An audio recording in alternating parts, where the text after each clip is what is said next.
Hari ini 27 Agustus ya 2024. Saya bahas kembali untuk XAUSD.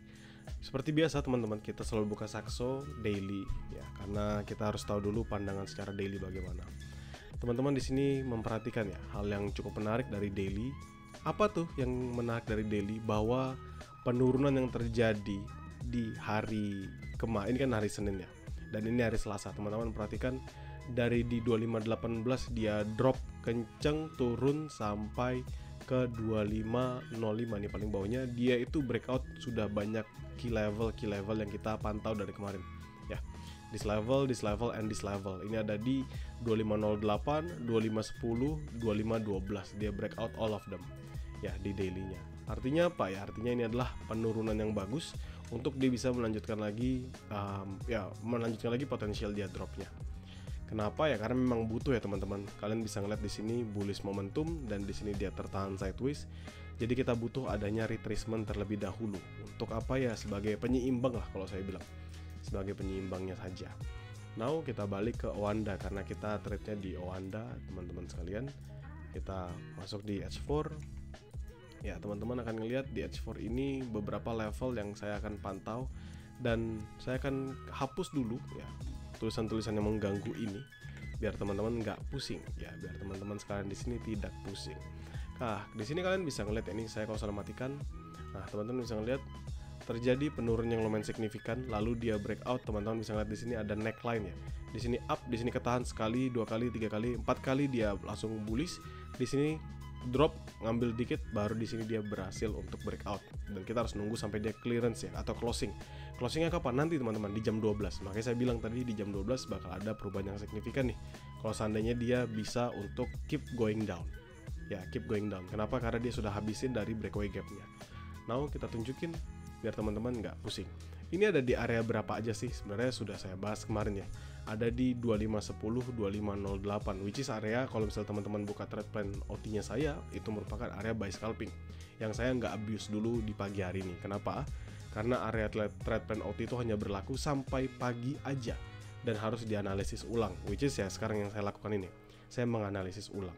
Di H4 ini teman-teman bisa perhatikan ya, selama dia bisa drop lebih bawah, close lebih bawah dari 2508, potensial dia untuk ke 2500, potensial dia sampai ke 2496-an itu terbuka lebar. Ya, jadi ini H4 di close jam 12 nanti. Oke. Cuman kalau usah kita ngeliat di sini ya teman-teman sendiri sudah bisa tahu juga ya bahwa yang sebelumnya biasnya masih bullish, di sini ada potensial dia bisa mengalami penurunan. Itu dulu. Ya, kita ngelihat dia bullish dan kondisi saat ini there's a big potential dia mengalami penurunan. Tapi ingat, apapun yang bergerak dalam sideways ya nggak akan ada perubahan yang signifikan. Begitu dulu teman-teman sekalian. Now, saya balik ke H1. Ini adalah area trade yang bisa kita jalankan ya. Area-area atau tempat di mana kita bisa menjalankan trade kita. Kalian boleh perhatikan di sini. Ini adalah base yang tadi saya sudah bilang, base H4. Ini saya hapus dulu. Ya, ini saya kecilkan sampai bawah di sini biar teman-teman bisa perhatikan. Ini adalah base H4. Ya, base H4 yang tadi saya sampaikan, dan ini kita ngeliat dari H1-nya. Kalian bisa ngeliat di sini berapa kali dia breakout, tetapi hanya sebatas volatility. Pertama di sini, ini hari Jumat 23 Agustus, lalu ketahan, dia bullish. Di sini dia nge-retest, di sini dia nge-retest, di sini dia nge-retest, dan dia nggak ada breakout sama sekali. Ya, nggak ada breakout, bukan berarti nggak bisa breakout, tapi saya bilang nggak ada, belum breakout dan tertahan terus menerus di 2508. If this level still strong untuk mempertahankan ya, maka ini menjadi area buy yang baik sebenarnya teman-teman. Oke, tapi saya nggak akan paksa atau misalnya nggak akan sarankan teman-teman buy di kondisi sekarang. Kenapa? Karena teman-teman lihat di sini momentumnya MACD di 39.99 atau di 40 lah saya bulatkan. Itu artinya strong sell. MACD-nya, ini RSI ya. RSI teman-teman lihat di MACD-nya juga sama, dead cross. Lalu dia mengalami penurunan yang lumayan signifikan. Teman-teman bisa perhatikan juga. Artinya apa ya? There's big potential dia masih akan mengalami penurunan. Jadi menurut saya ini hanya sebagai titik equilibrium yang bisa dimanfaatkan nanti aja. Setelah kita ngelihat apakah mampu dia mempertahankannya sampai di jam 12, jam 1, jam 2 siang. Apalagi nanti London Session Open kan kemarin bank holiday ya, maka akan ada perubahan yang signifikan juga di dalam pasar. Begitu. Nah sekarang di mana aja area-area yang kita bisa manfaatkan untuk buy ataupun nge-sell. Pertama adalah area buy dulu. Ya, saya akan ngomong buy ke bawah. Kenapa? Karena buy lebih mudah, soalnya kita langsung lihat aja. Pertama on this level. Ya, ini ada di 2500-2498, which is area yang sebenarnya sama seperti kemarin buy high risk-nya saya. Namun, itu nanti saya akan open jadi 2500-2498 as long 2500 nggak breakout. Seandainya nanti dia break, itu saya akan kasih kesempatan sampai agak lebih bawah di 2494. Di sini teman-teman sekalian.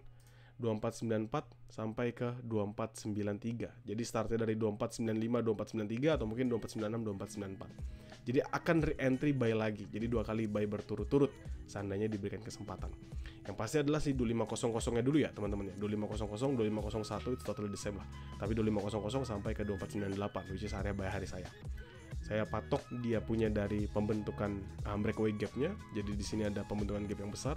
Memang ada imbalance, tapi imbalance ini sudah di-clearance sebelumnya ya. Teman-teman bisa perhatikan di sini, imbalance ini sudah di-clear terlebih dahulu dan there's a big potential kalau misalnya nanti dia hit kembali, dia bisa tertahan lama.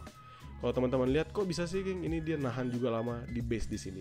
Now saya akan tunjukin dari Fibonacci retracement. Ini if I take this Fibonacci retracement from below, saya tarik sampai the highest levelnya. Teman-teman bisa lihat ya.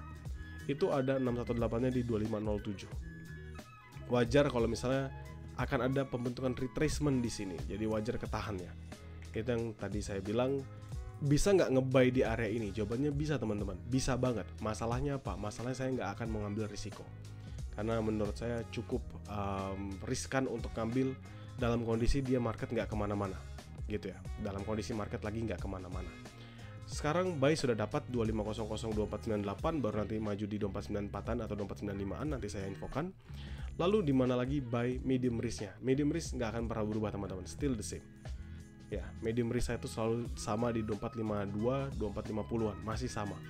Tetapi ada nanti next untuk nge-buy lagi, seandainya dia tiba-tiba kencang drop, itu di 2482, 2480, 2484, 2480-an lah.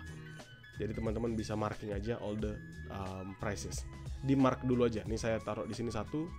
Ini mark pertama 1. Ini mark kedua 2 dan ini mark ketiga. Gitu ya. Jadi teman-teman nggak pusing. 2500, 2494, 2484. 3 ini akan menjadi base saya untuk entry buy. Simple. Dan sekarang saya akan bahas untuk area sell-nya. Sebenarnya dengan kondisi sekuat ini, saya tuh maunya sell continuation. Itu pun kalau dia bagi ya, kalau misalnya dia kasih. Tapi kalau dia nggak kasih pun kita bisa pakai garis. Pertama, sell continuation saya adalah di 2520 ya. 2520, 2521. Itu area apa teman-teman? Betul, teman-teman di Growcount tahu bahwa itu area sell scalping saya semalam. Ketika trade plan OT 2519 sampai 2521. Menurut saya itu akan menjadi another sell high risk saya yang akan saya jalankan seandainya dia ngehit area sana. Dan nanti baru akan re-entry kembali di 2530-an. Bisa nggak nih sebenarnya yang di 2526-an ini? 2526, 2524 gitu. Apakah bisa? Jawaban saya adalah no need dulu. Kenapa? Karena market itu sideways teman-teman. Jadi pergerakannya hanya akan atas bawah aja. Walaupun dia ada break the gap, misalnya saya tutup ya, ini kan kita taking this level lah. This one sama this one. Walaupun dia ada break sekali, it doesn't matter. Apakah dia akan lanjutin? Ya, teman-teman bisa ngeliat dia kembali ranging lagi. Ya, ini break. Apakah nanti dia bisa ngelewat? Ya, we never know. Dia bisa kembali ranging lagi. Jadi it's gonna be the same sampai kapan? Sampai nanti ada dorongan yang memang bisa membentuk namanya trend line. Jadi either dia melanjutkan bullish trend atau bearish trend. Itulah yang kita sebut sebagai market structure. Sederhananya seperti itu. Oke, teman-teman lihat di sini, apakah ini potential head and shoulders, ini head, ini shoulders, apakah potential head and shoulders? Yes, probably yes. Yaitu kapan? Saat dia breakout di 2508, 2507-nya. Which is di H1 dia breakout Fibonacci-nya, di H4 dia breakout memang neckline-nya. So menurut saya, we just need to wait. Karena pasti akan masuk dalam momen yang kita inginkan. So buy high risk saya, tadi teman-teman sudah tahu ya, area-area buy high risk saya 2500, 2494 sampai ke 2484 itu akan menjadi 3 pilihan saya nge-buy. Jadi kalau misalnya dia kasih, saya akan buy di sana. Dan medium risk-nya saya jauh teman-teman, itu di 2452. Nggak pernah berubah dari minggu lalu, masih sama karena saya masih punya pandangan yang sama terhadap hal tersebut. Kembali saya bilang ke teman-teman, ini bukan ajakan ya. Kalau teman-teman mau nge-buy, monggo. Ini bukan ajakan. Saya nggak akan rekap, nggak akan apapun. Kalau misalnya teman-teman punya conviction, saya mau nge-buy deh kayak di sini, monggo. Kenapa?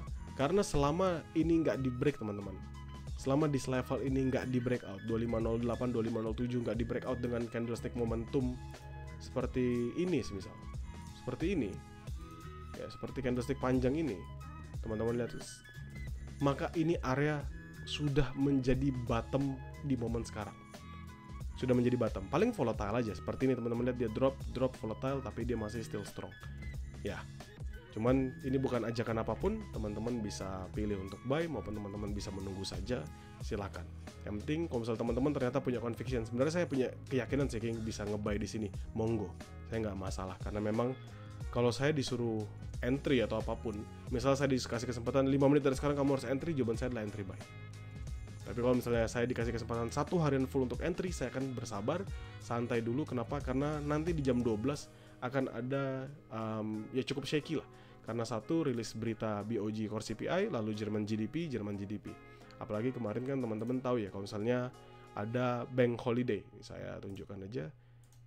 Nah, United Kingdom bank holiday. Jadi wajar kalau misalnya nanti lebih banyak liquidity yang masuk ke dalam pasar. Begitu saja untuk hari ini, menurut saya cukup. Teman-teman bisa sesuaikan lagi dengan trade teman-teman jalankan, dan jadikan mapping ini sebagai referensi ya. Dan bagi teman-teman yang di Grow Account, nothing to be worry about, karena saya pasti akan selalu share mappingan ini di dalam grup. Thank you.